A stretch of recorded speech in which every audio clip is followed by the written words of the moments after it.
y a 3 façons de vivre une vie sans combat. Comprenez, premièrement, la puissance des veillées de prière. La puissance des veillées de prière. Matthieu 13, verset 25. Pendant que les hommes dormaient, l'ennemi est venu et a semé l'ivraie. Comprenez la puissance des veillées de prière. Tout champion, toute personne qui s'élève très haut dans le royaume, est un rôdeur de nuit. C'est un rôdeur de nuit passionné, attaché à cela. J'étais en train de chasser un démon de quelqu'un, et le démon était tellement arrogant. Il a dit, « Apôtre, je partirai, mais nous sommes en train de faire des plans contre toi. » Et je leur ai demandé, « Est-ce que moi, je ne peux pas faire des plans? Sortez. Vous faites des plans, et mes mains, elles, ne peuvent pas faire de plans? Cela vous amène à entrer en contact avec les esprits. Vous devez comprendre que, lorsqu'il s'agit des affaires de la nuit, quand vous faites des déclarations pendant la nuit, vous êtes en interaction avec des esprits. C'est un moment de circulation des esprits. 1 heure de prière pendant la nuit est plus puissante que 6 heures de prière pendant la journée. Il y a des personnes qui avancent dans la vie comme si tout allait bien, comme s'il n'y avait aucun problème.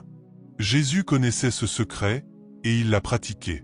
Luc 6 verset 12, il a prié toute la nuit, puis il a pris des décisions.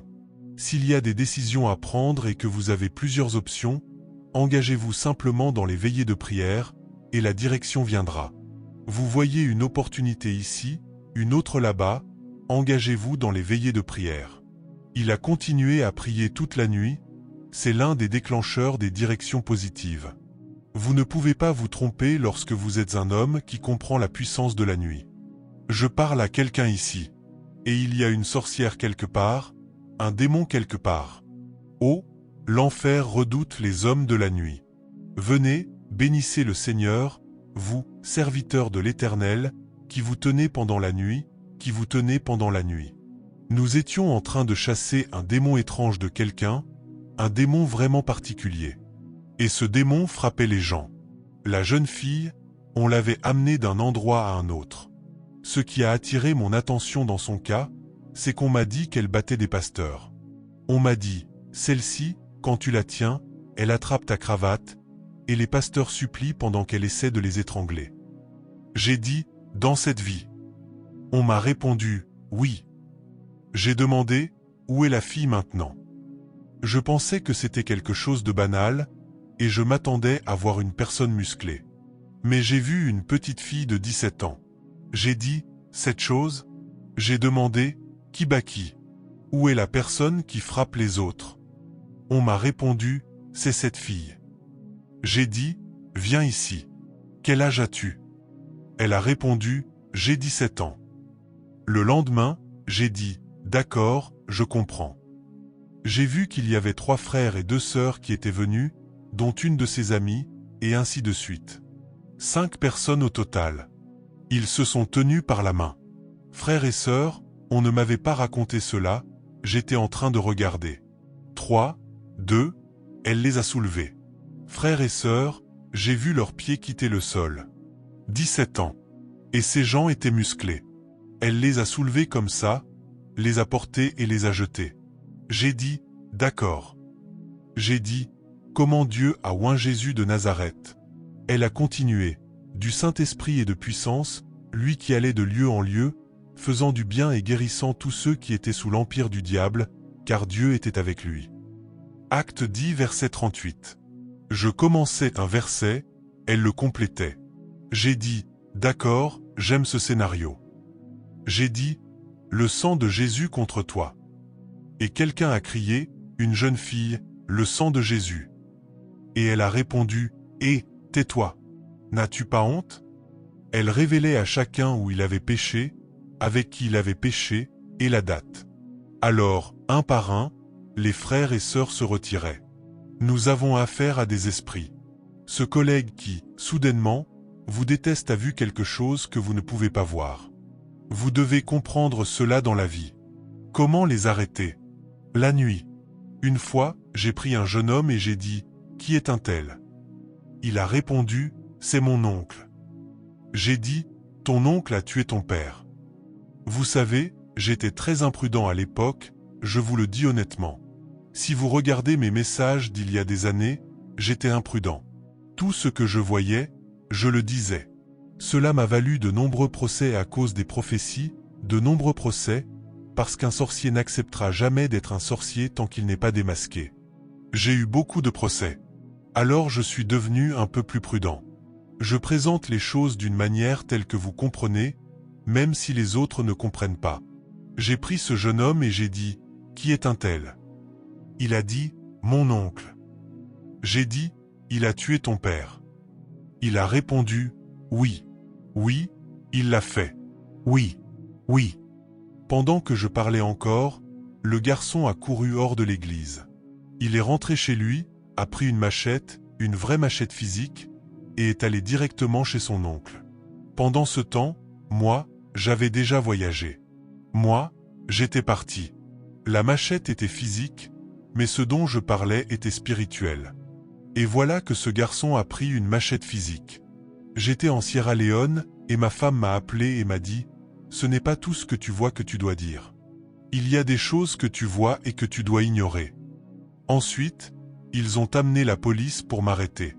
Ils sont venus pendant que j'étais à l'étranger. Et soudain, la sécurité m'a dit, « Monsieur, s'il vous plaît, restez au téléphone. » J'ai dit, « Allô, qui est-ce » Il a donné son nom complet. J'ai répondu, « Mon nom est apôtre. » Idiot, homme inutile. Où es-tu? Pourquoi as-tu fui? Pourquoi as-tu fui? Tu aurais dû attendre. J'ai dit, « Calme-toi, chef. Tu m'insultes, et qu'es-tu venu faire ?» Il a répondu, « Les policiers sont ici, ils t'attendent. » Je me suis mis en colère. J'ai dit, « Je suis à l'étranger. Je reviens ce week-end. Chef, amène la police, amène les soldats, amène les scouts, amène l'EFCC, amène la sécurité routière, amène tout le monde. » Cette nuit-là, j'ai compris la puissance. J'ai compris comment les affronter. Je me suis mis à genoux et j'ai appelé son nom. J'ai dit, « La force que tu as, ce qui te sert de protection, je la retire. Et je décrète au nom de Jésus. Comprenez quelque chose, toute la méchanceté que ces gens ont manifestée, il y a un jugement qui les attend. Mais ils ont des hommes qui les couvrent, des hommes qui sont leurs piliers. J'ai dit, je retire ta défense, je la retire. Les conséquences de tout ce que tu as fait retombent sur toi. Ta défense est retirée. Je suis revenu. J'étais prêt. Quoi qu'il doive arriver, que cela arrive. Je suis revenu, j'ai attendu. Pas de police. Ce dimanche-là, pendant le culte, pendant que je prêchais, mes yeux étaient tournés vers la route. Est-ce qu'ils étaient assis quelque part? Aucune sécurité. Je suis resté calme. La suite, le véhicule est arrivé, et quelqu'un disait, « Je dois voir le pasteur, je dois voir le pasteur. » Je suis sorti et j'ai demandé, « Que se passe-t-il » Ils ont répondu, « Ce jeune homme s'est arrêté à tel endroit. » J'ai demandé, « Quel est le problème » Ils ont dit, « C'est notre père. C'est notre père. Il est à l'hôpital, il est en train de mourir. » J'ai dit, « Il est en train de mourir? Qui est votre père » Il a mentionné le nom. J'ai dit, « Oh, oh, il était ici avec vous. S'il vous plaît, monsieur, pardonnez, pardonnez. » J'ai dit, « Allons-y, nous sommes arrivés sur place. » J'ai vu quelqu'un dont la bouche était déformée, allongé sur le lit. J'ai dit, « Chef, je suis venu. Comment vas-tu? Réveille-toi. » Je l'ai giflé.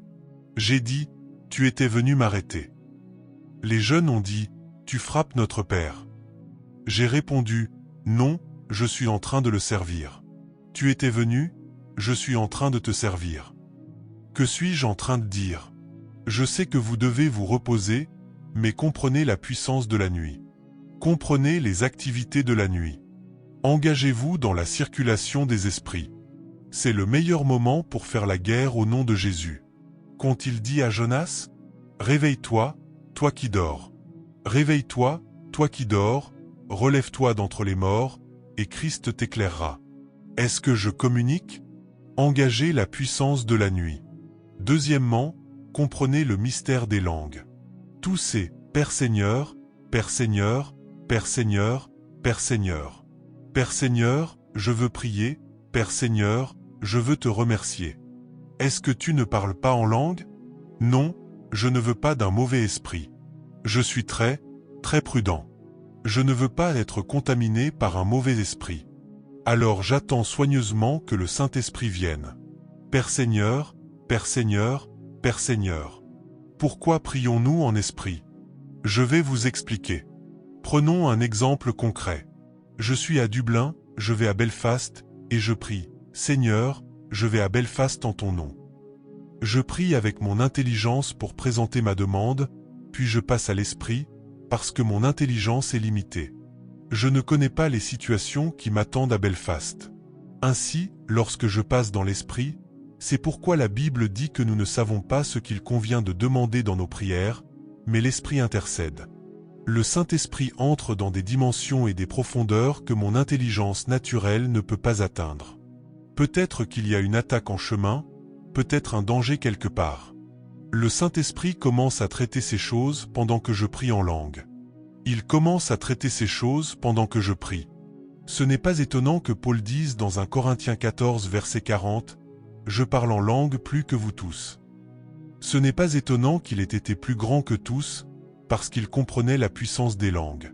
Que tu sois au travail, prie dans le Saint-Esprit. Que tu sois à la maison, prie dans le Saint-Esprit.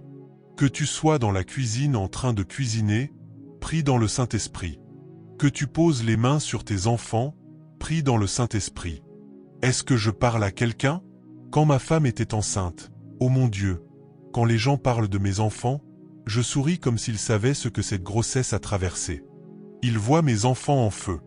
Apôtre, une femme m'a dit, j'utilise tes enfants comme point de contact pour les miens. J'ai dit, s'il te plaît, tu ne comprends pas.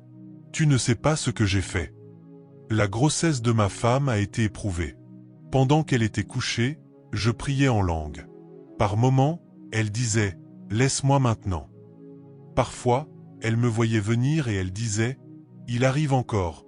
Je disais, où vas-tu? Pourquoi m'évites-tu? Arrête-toi là. Laisse-moi me reposer. Elle s'asseyait, prenait des fruits. Je disais, viens, mange un peu. Pendant qu'elle mangeait, je posais ma main. Je ne plaisante pas. Est-ce que je communique? Des enfants qui seront passionnés pour Dieu, des enfants qui seront embrasés pour Dieu. Je parle à leur enfance, je parle à leur adolescence, je parle à leur vie adulte. Tout ce qu'ils connaîtront, c'est le Saint-Esprit. Tout ce qu'ils connaîtront, c'est Dieu. Une nuit, je me suis réveillé, je me suis penché pendant qu'elle dormait, et j'ai prié dans le Saint-Esprit. Quand tu marches dans la rue, prie. Quand tu conduis ta voiture, prie. Comprends la puissance du Saint-Esprit. Tu dois comprendre que lorsque tu pries en langue, tu crées la confusion dans le camp de l'enfer, parce que le diable ne sait pas quoi bloquer. Quand tu pries en langue, Satan ne sait pas quoi empêcher. Satan ne sait pas quoi arrêter, parce qu'il ne comprend pas ce langage. J'aimerais que quelqu'un comprenne ce que je dis. Satan ne comprend pas ce langage. Prie pour renverser les forces de la sorcellerie, pour renverser les forces de l'enfer. Prie. Troisièmement, est-ce que je communique? Troisièmement, comprends le mystère de la confiance. Je parle de la manière d'engager le combat spirituel. Le numéro 1, c'est quoi? Le numéro 2. Le numéro 1, c'est quoi? Le numéro 2. Le numéro 3, la confiance. Quand tu pries, aie confiance dans la parole de Dieu. La Bible dit dans 1 Jean 5 verset 14, « Voici l'assurance que nous avons auprès de lui. Si nous demandons quelque chose selon sa volonté, qui est sa parole, il nous écoute. » Aie confiance.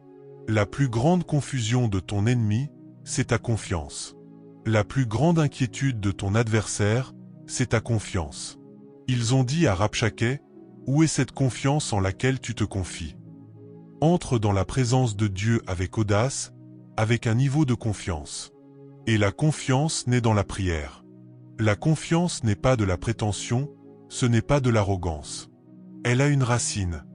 Il y a une racine à la confiance. Je vois beaucoup de gens citer les Écritures, « Toute chose concourt au bien ». Ce n'est pas pour tout le monde. La Bible dit que nous ne savons pas ce qu'il convient de demander dans nos prières, mais le Saint-Esprit intercède pour nous. Si tu comprends l'épître aux Romains, commence au chapitre 8 à partir du verset 26 et descend jusqu'au verset 28. Romains 8 versets 26 et 27 avant d'arriver au verset 28. Romains 8 dit, « De même aussi, l'Esprit nous aide dans notre faiblesse.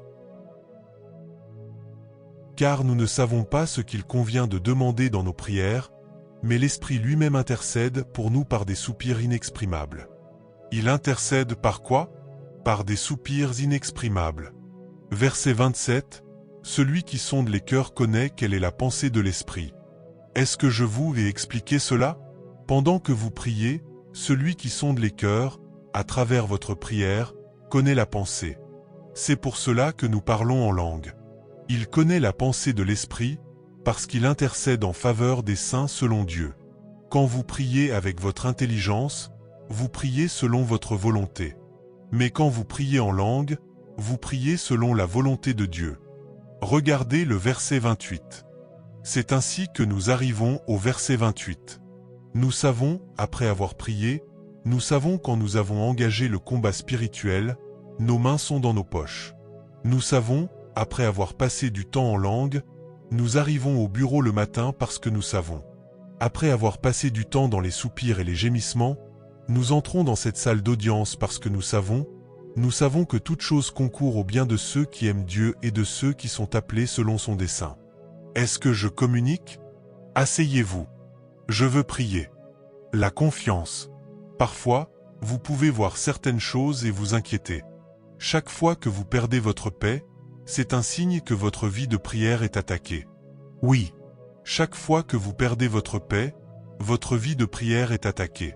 Parce qu'une des choses que la prière fait, c'est qu'elle renforce votre confiance. Elle vous donne une assurance face à des situations terribles, à des attaques violentes.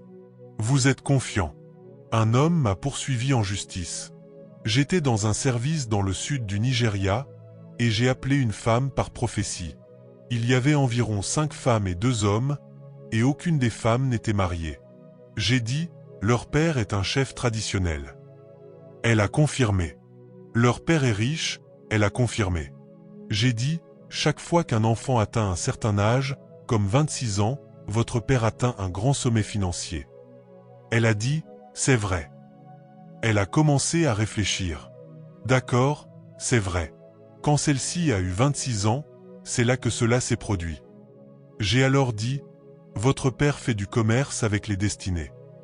Et tout cela était filmé, dans une grande église. Pendant que je parlais, j'ai remarqué que le pasteur de l'église avait baissé la tête, parce que le père était un homme connu, puissant. J'ai dit, votre père vous a enfermé. J'avais l'habitude de parler de manière brutale. Comment pouvais-je parler ainsi sans retenue? J'ai dit, votre père est un homme inutile. Il a ruiné. J'ai même dit de ne pas diffuser mes anciens messages. J'étais très brute. Mes délivrances ressemblaient à des scènes comiques. Je disais aux gens, viens ici. Ramasse une épingle. Mets-toi à genoux. Accroupis-toi. Saute. Saute. Assieds-toi. Passe sous la chaise. Toutes sortes de choses. Alors cet homme m'a traîné en justice. Quand j'ai terminé le service, le pasteur n'est pas venu vers moi ce soir-là. C'était le premier signe qu'il y avait un problème. Le matin, je lui ai dit, « Homme de Dieu », il a répondu, « Je te parlerai plus tard, il y a un problème ». L'homme lui avait envoyé un message, « Tu l'as amené dans cette communauté pour m'humilier ». Avant même que j'arrive, quelque chose était déjà arrivé là-bas. Quand je suis arrivé à mon bureau, quelqu'un m'attendait déjà. Ils m'ont dit, « Désolé, monsieur, vous allez être poursuivi en justice ». J'ai paniqué. Quand j'ai appelé le pasteur, il a commencé à me raconter combien de personnes cet homme avait envoyé en prison. J'ai eu peur. J'ai paniqué. J'ai dit, « Jésus, Père, si tu me délivres de cela, tout ce que tu me montreras, j'enlèverai le micro avant de le dire. » J'étais paniqué. J'ai trouvé un avocat très frustré et agacé. C'était même un avocat de notre église. Il avait un problème avec moi. Il disait que je criais trop, que je devais me calmer. Mais il m'aimait quand même. Je lui ai donné le dossier. Il a dit, puis-je voir l'enregistrement? J'ai appelé le pasteur, il l'a envoyé. L'avocat a dit, ah, tu vois ce que je disais? J'ai demandé, quoi? Il a répondu, mauvais dossier. Très mauvais dossier. J'ai dit, quoi? Il a demandé, est-ce que cet homme a cet enregistrement? J'ai dit, oui. Il a dit, ah, c'est un très mauvais dossier. J'ai dit, donne-moi au moins un peu d'espoir. Il a répondu, aucun espoir. Aucun espoir. C'est un mauvais dossier. Votre père est un homme inutile, votre père est mauvais, votre père est méchant, des hommes comme lui ne méritent pas de vivre. Pasteur, étiez-vous sous l'influence de quelque chose? J'ai répondu, non, c'était le Saint-Esprit. Il a dit, alors amène le Saint-Esprit au tribunal. Quand je suis sorti de son bureau, j'étais anéanti. Je conduisais, je suis rentré chez moi, je me suis allongé. Puis je me suis dit, attends, je n'ai même pas encore prié. Tu penses que la maturité spirituelle se mesure au bruit que tu fais? Toutes ces déclarations que tu fais, c'est le problème qui révèle ton niveau. Oui. Tu penses que la stature spirituelle se voit dans les paroles? Est-ce que je communique? Tout ce bruit que tu fais à l'église. Je ne serai pas ébranlé, je ne serai pas ébranlé.